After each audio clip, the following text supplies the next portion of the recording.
This year, let's skip the pricey restaurant and learn how to make a holiday meal in your own kitchen. Tonight, I am going to show you 2 ways of making the classic American Irish corned beef and cabbage. We are going to be using a store-bought pre-brined corned beef for version 1, and we are going to be brining our own flat brisket for version 2. Both of these are going to be absolutely delicious.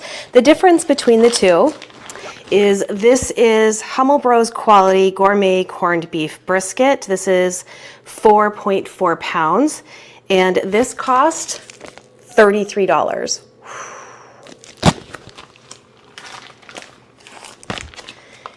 This is a flat cut brisket. So a full brisket is the chest muscle on a cow, and a full brisket includes the point and the flat. The point is more bulbous and has a lot more fat in it, which makes it really great for smoking on the grill. And the flat is a little bit tougher and has less fat, so it requires a long smoke on the grill or low and slow, cooking it a different way. This is what corned beef is made out of. It is made out of the flat portion of the brisket, and you can totally brine this yourself.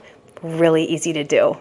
Now, this is from my local farmer. This is 3.75 pounds of brisket, and at the end of the day, after the cow has been dressed and butchered and all of that, I end up paying about $5 per pound for all of my cuts of meat. So this comes out to just under $19 for this, versus $33 for this. So I'm going to show you how to do both ways. And we are going to start with the classic. Welcome back to A Better Choice Homestead, where on my channel I focus on food, growing it, preparing it, and preserving it. Today is Tuesday. This is an edition of Tasty Tuesday. Let's jump right in. For our classic roast beef, all I am going to do is put this into a pot, cover it with beer, and I'm going to be using Guinness for that. We're going to cook that on a simmer with some onion for about 3 hours, and then we're gonna be adding the rest of the vegetables. So total cook time is going to be about 3.5 hours for this if we do it on the stovetop. That's the way that I am going to do it today because it is later in the day. It is the middle of the afternoon, and this is what we are going to be having for dinner. If I was to do this in the slow cooker, this would take about 10 hours. You'd wanna get the beef going for about 5 hours on low, and then you would add in your vegetables and let it go for another 4 or 5 hours. So an all-day cook. This is just a little bit faster, and since I plan to be home and just moving around getting some things done, I can check on this every now and again and have a quicker supper on the table. To start, I'm going to quarter down 2 onions. I have a red and I have a yellow. I'm just choosing to do both because why not? So we're just going to get this quickly peeled and quartered.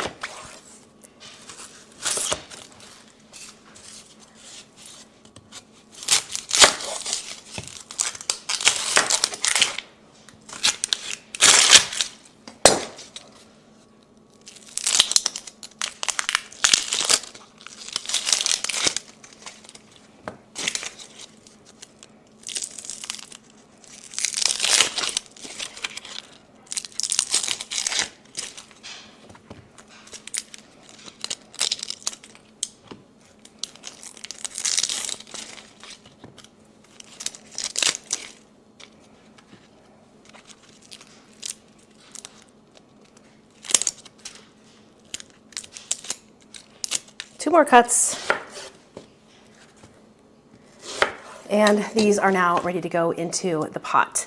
Over here, I just need to get this guy opened up and placed into the pot as well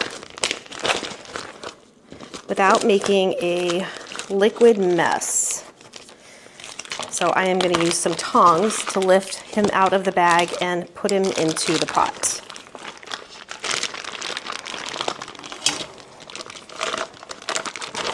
And we're just going to then add the onions all around that beef. And you can see that the beef in here is a pretty bright colored pink, and that is just from the brining process. And now we just have to add some liquid. And I am going to be cooking this in Guinness. I'm gonna use probably 3 bottles, but we'll see. I might add just a little bit of water to here as well. Guinness is slightly sweet, and it's going to add a marvelous flavor to this meat as it cooks.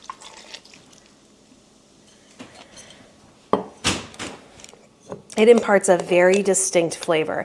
If you don't want to use beer, you don't have to, you can use beef broth.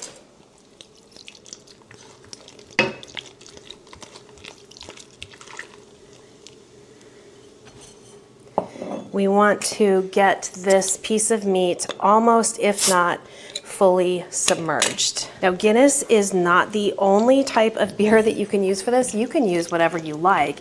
And in fact, when I do cook the second brisket next week, I'm gonna be cooking that in an IPA. So Guinness is going to contribute to a really rich, malty, slightly bitter flavor with hints of coffee and chocolate, which is utterly delicious. It's very smooth with a creamy texture. And if I were to use an IPA, that's more hoppy. It's got more of a citrusy or floral aroma. And the hoppy bitterness of the IPA can be a nice contrast to the really salty and savory flavor of the beef.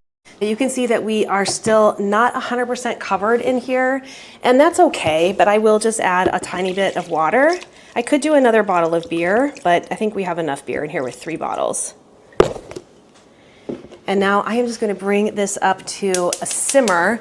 I'm gonna put it on a medium heat to start, and when it starts to simmer, I'll lower that to low, and we're gonna let that go for 3 hours before we add the additional vegetables in here. Making your own pickling brine is super easy to do, and it really allows you to control the ingredients that you're using, which may or may not be important to you, but it's also kind of fun. You can get really creative with the spices that you use and create a flavor combination that is unique to you and your kitchen and your holiday meal table. Mine are going to include 1/2 cup of sugar, 1 cup of kosher salt. Kosher salt is a thicker and cleaner tasting salt that's gonna hold up really well to the brine period, which is gonna go for 5 to 7 days. I also have 2 tablespoons of mustard seed, 1 star anise, about a thumb of freeze-dried ginger slices here. You can use fresh ginger if you have that. 2 cinnamon sticks broken up into pieces, a tablespoon of allspice, 2 tablespoons of black peppercorns that have been slightly crushed down in my mortar and pestle, 1 tablespoon of coriander. Now, I didn't have coriander seeds, so I'm just using the spice. That's perfectly fine. 1 tablespoon of cloves, whole cloves, 1 tablespoon of red pepper flake, a couple of bay leaves crunched down. This is my pickling spice recipe. So did you know that you can get so creative with pickling spices and make them your own? I know that I sure didn't whenever I first started cooking. I would scour looking for something in a jar called pickling spice, but really it's just a variety of herbs and spices that are going to impart flavor into whatever it is that you're pickling. Super easy to do. So we're just gonna get this into a bag. Now, it would be better if I had a container handy.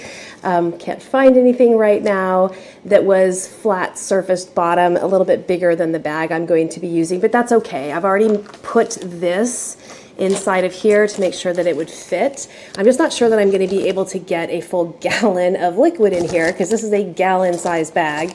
So I will probably end up having to replace this liquid, add more to it as the days progress throughout the week. So just keep in mind that I'm not adding a full gallon of liquid at the start, but I will get to a gallon of liquid over the next handful of days. So we're just going to add in that sugar, salt, and all of the spices.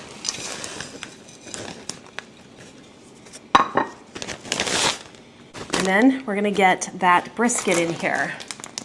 This is grass-fed beef. This is from my local farmer, and it is just incredible meat. probably a lot healthier than the meat that is in the pot right now.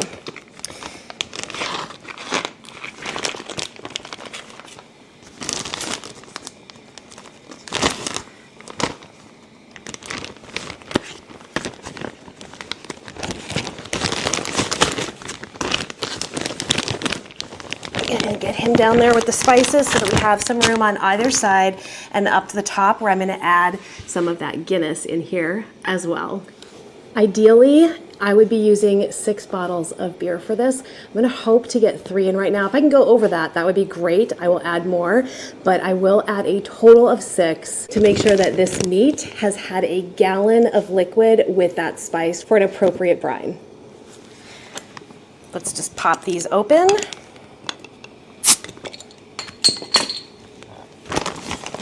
I'm always tempted to drink these when I do this. Beer is not something that I usually indulge in because I really like it. It's really caloric. You can see how foamy that is. We're gonna get that all nice and mixed up with those spices.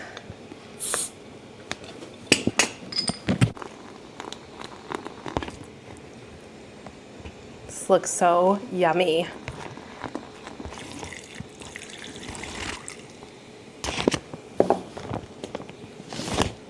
Be careful not to let go of the bag if you're doing it in a bag so that you don't lose all of your liquid and spices.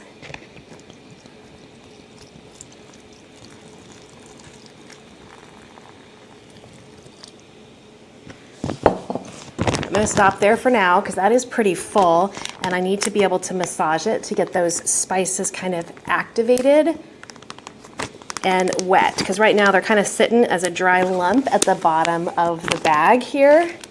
So we just want to make sure that we can get that all mixed in. And what will happen over the next few days is every day I'm going to take this out of the refrigerator and I'm just going to give it a massage and I'm going to flip it. And I'm going to keep doing that, and probably every other day I will add another bottle of liquid to this bag. So at this point, this is ready to go into the refrigerator for 5 to 7 days. This is going to be amazing.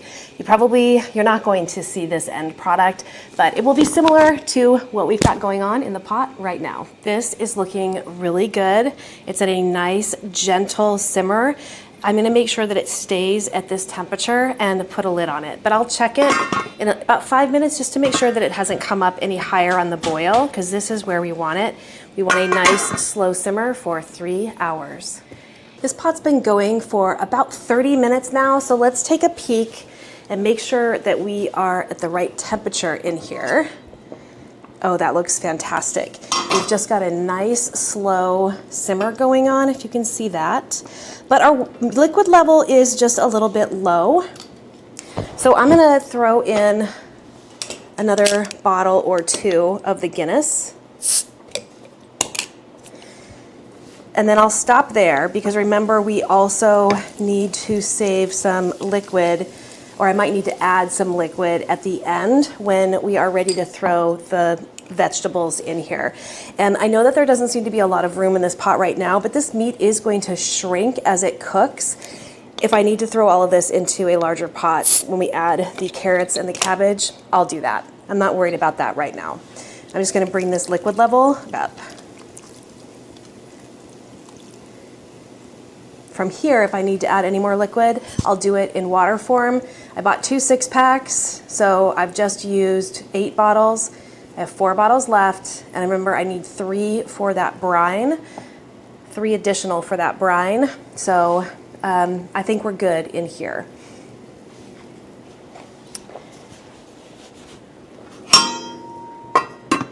I'll see you back just before then so we can prep the rest of the vegetables. Got an hour left before I'm gonna start adding the vegetables in. I'm gonna go ahead and turn the meat just to be sure that it has some submerged time on the top of it as well. So I'm just gonna flip it over. Let that go for another hour before, that is already getting shreddable. It's beautiful. Yeah, this is softening up nicely. This is going to be an incredible tasting corned beef. We're at the 3-hour mark, so we're gonna go ahead and start adding some vegetables. This smells so good, let me tell you. And one thing I did want to point out is if you're not a cabbage fan, you can do a different vegetable. What I would do at this point is I would pull all of these amazingly flavored onion pieces and put them into a skillet and then cook up maybe some pan-seared asparagus with them, or maybe even do some broccoli and then just add these after you've dried them out just a little bit in a skillet. These are incredible. They're soft, they're creamy, and they have the flavor of this brine and the meat. Delicious. I'm gonna be adding about 2 pounds of these red baby potatoes. And we're gonna let this go for about 15 minutes before we add the carrots and the cabbage, and I will decide here in just a second if I need to add more liquid or transfer this to another pot to accommodate the rest of the ingredients.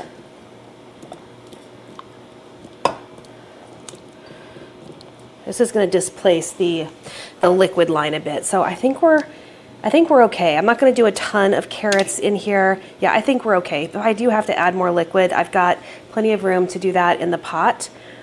But you can see that just adding those potatoes stopped the simmer on here. So I'm going to turn that up just a little bit. But this is looking fantastic. So in 15 minutes, we're going to add the remaining ingredients and we're going to let that go for 15 minutes. That will bring us to the 3.5-hour mark, and we will be ready to plate this up and eat. We are in the final stretch, so I have my baby carrots. This is just what I had on hand. You can certainly use full-size carrots and cut them down. And I also have a lovely head of cabbage here. The only thing I've done to this is give it a wash, and I've taken off the outer leaves as well. So what we're gonna do is get the carrots into the pot. Oh, it just smells incredible. And these will drop down to the bottom of the pot.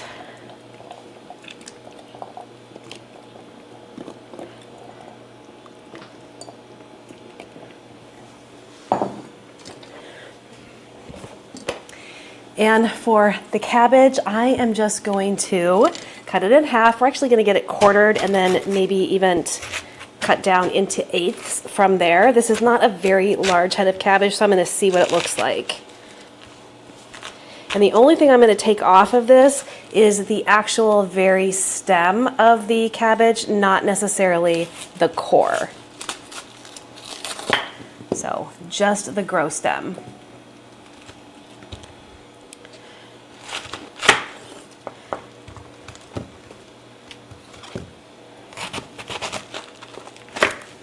Yeah, I'm going to quarter this down. So we've got quarters, and then I'm going to cut those down in half one more time.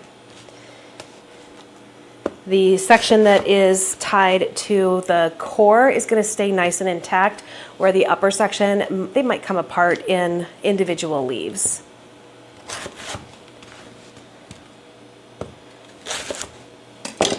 And then we're just going to drop those into our pot as well.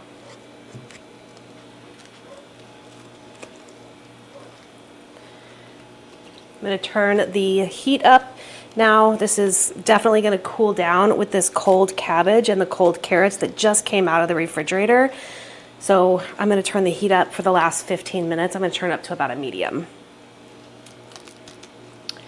But these will boil / steam and get infused with this amazing broth and the flavors from the pickling brine that was in with the beef. There wasn't a pickling season packet in there with it, but I can tell that it was pickled just by the color of the meat, and it definitely has tenderized very, very nicely. So I'm going to get that turned up to a medium, recover that, and then we'll come back in 15 minutes and we'll be able to plate up and give this a taste test. I'm going to go ahead and turn the stove off, because this should be ready. And that looks and smells so, so good. I'm gonna get everything out of the pot here and we'll get that all plated and then we will give it a taste test. I'm gonna start by fishing out some cabbage and I'm gonna put that on a platter here. I'm just gonna put everything on one platter.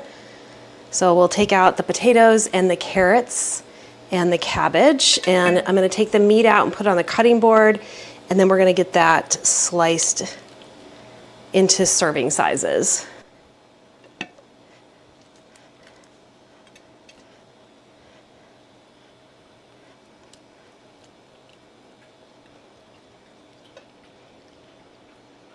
It's getting a little heavy to hold. Set that down.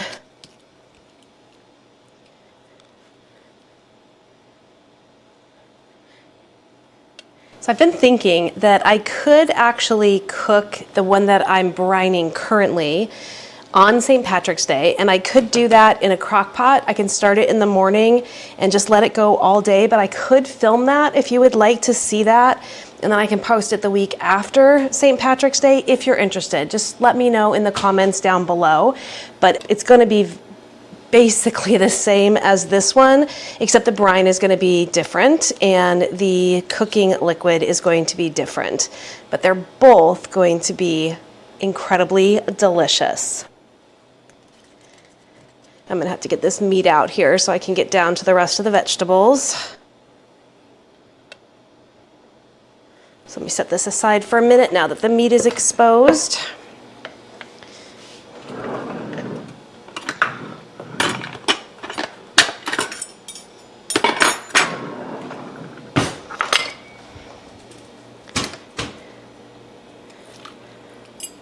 So have you ever done a DIY brine before? Let me know what your go-to spices are for that if you have. I'd love to know what your flavor profiles are. I'm anticipating, just lost a potato. I'm anticipating this flavor to be just as good as it always is. It's utterly delicious. All right, we're just gonna fish out the rest of that veg. And this brine is gonna go beautiful over the top of your meat and potatoes as well if you would like to eat it that way. I'm gonna do it platter style because I'm still not 100% and I don't feel like doing a ton of different dishes, and this will just be easy to put into the center of the table and people can just pick off of the platter what it is they want to eat.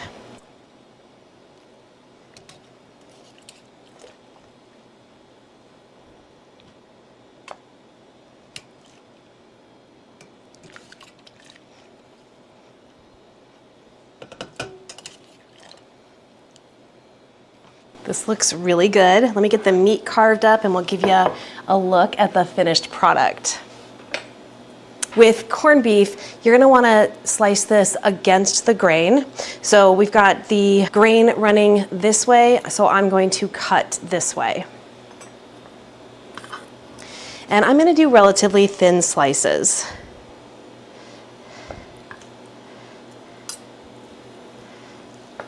This is soft as butter.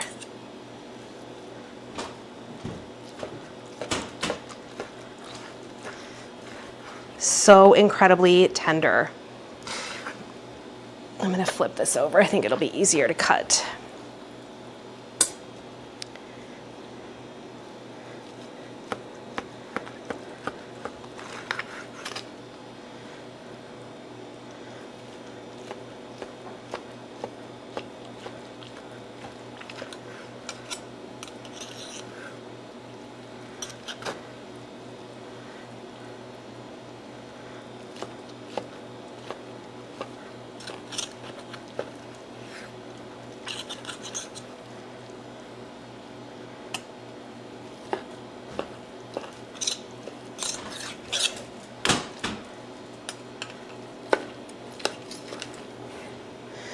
This 4-ish pound corned beef would easily serve 10 to 12 people. This is a lot of meat. All right, let me get that onto the platter and we'll give you a close-up. Look how delicious this looks. The taste is going to be absolutely amazing. And we also have this beautiful broth that we can serve over the potatoes, the cabbage, and the meat. Let's take a little taste of that brine, or the cooking liquid. That is incredible. Even though the cabbage was only in there for about 15 minutes, it actually did impart quite a bit of flavor into the broth. It's really, really good. I'm gonna get a plate. We're gonna give it a taste test. I'm gonna take a piece of the meat with some potatoes and some carrots and a wedge of cabbage. The other thing I really like to eat with the cabbage is some malt vinegar. So I'm gonna check really quick and see if I have some of that.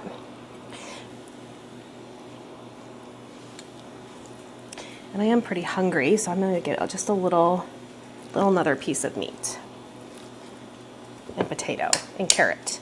This looks so good.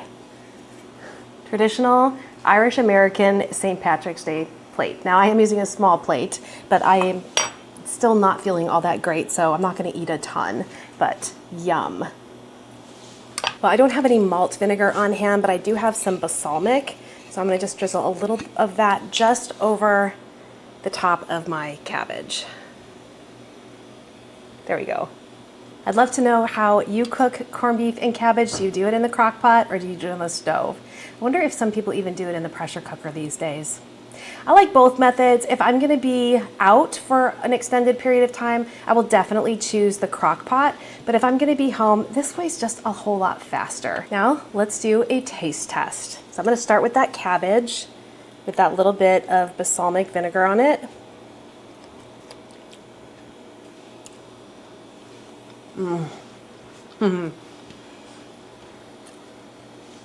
That's the taste of my childhood right there. So good. I really actually like it with the balsamic. It's been a while since I've had it with the malted vinegar. I think the malted vinegar is my favorite, but very good with this balsamic. There's just so many variations that you can try when cooking in your own kitchen. Just incorporate flavors that you like. Moving on to carrots. They are perfectly tender. Perfect. They have a really nice flavor going on in the background because of the Guinness that we cooked them in. They're delicious. Now we have little teeny tiny baby what were red potatoes.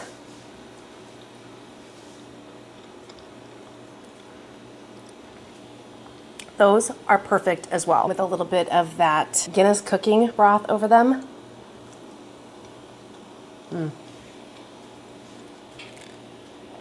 This is so good. All right, now for the star of the show, let's give that corned beef a try. I've not bought that brand before. There were two options at the store when I bought it, the more traditional looking one that had the big spice packet in it, and then this one. This one, even though it was a little bit more expensive, it was bigger, and it just seemed to have less of the stuff you can't pronounce on the ingredient list. So that's why I went with this one.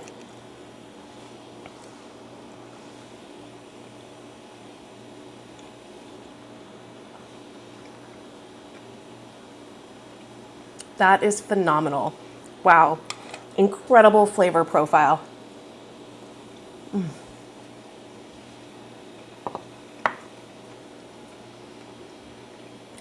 little bit of that balsamic vinegar on there. That just takes this way over the top.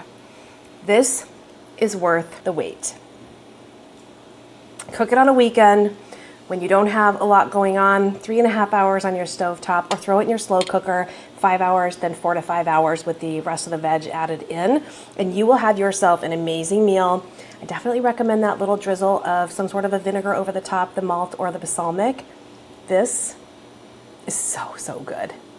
And we're gonna be able to make hash out of the leftover brisket, especially since I'm gonna be making this again in about a week. Thank you so much for joining me for another edition of Tasty Tuesday. Classic American Irish corned beef and cabbage. The best tasting recipe you'll whip up in your own kitchen. It's amazing. My name is Kelly, you're at A Better Choice Homestead, and I do hope you come back and visit again soon.